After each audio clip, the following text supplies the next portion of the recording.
এই উদ্যোগটা তো ভালো জিনিস। কারণ হয়েছে কি, আমি 38 বছর গাড়ি চালাই, স্টার্টিং দিয়েছি বড় গাড়ি, সব বড় গাড়ি। আমরা যে সময় সিঙ্গেল মাইনে গাড়ি চালাইছি তখন রোড গার্ডের জ্যাম একটু কম ছিল। কেন কম ছিল? প্রতিটা সিঙ্গেলে দেখা গেছে 5 মিনিট, সর্বোচ্চ 3 মিনিট করে 5 মিনিট টাইম থাকতো।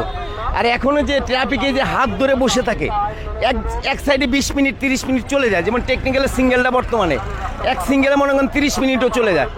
ওদিকে গাবতলী আর আপনার শ্যামলী রোডটা 3 বার করে ছাড়তেছে। বাংলা কলেজের রোডটা মনে করেন আপনার 30 মিনিট বসে রয়েছে। তো এই ড্রাইভারগুলোই কষ্ট পাইতেছে, জনগণও কষ্ট পাইতেছে। আর এই সিঙ্গেল বাতিটা থাকলে পারে ওই পারেও আপনার নিয়ম মতন চলতেছে, এই পারেও নিয়ম মতন চলতেছে, এই পারের গাড়িও নিয়ম মতন চলে যায়। তো 5 মিনিটের মধ্যে পার হবে। আর ওই সময় 20 মিনিটই তো 500 গাড়ি পার হইতে পারতেছে না। তো এই সিঙ্গেল বাতিটা আমি ধন্যবাদ জানাই। এই সিঙ্গেল বাতিটা খুব ভালো জিনিস। 86 থেকে গাড়ি চালাই, আজ তরিকে এই সিঙ্গেল বাতিগুলো অফ করে দিয়ে আরও ক্ষতিকার বেশি হয়েছে। এর জন্যে কালকে আমি গাড়ি চালাইছি, কালকে গাড়ি চালাইছি আমাদের এই সিঙ্গেল বাতি দেখে আমি ধন্যবাদ জানাইছি যে এই সিঙ্গেল। কারণ এইটি তো আমাদের বলা ঠিক না, কোটি কোটি টাকা নষ্ট করে ফেলায় থুয়ে দিছে। এই সিঙ্গেল বাতি কোনোখানেই কার্যকরী নাই। এই যে সার্জনে আপনার হাত দেবে, এই হাতের কোনো বিকল্প নাই, এই হাতের কোনো বিকল্প নাই।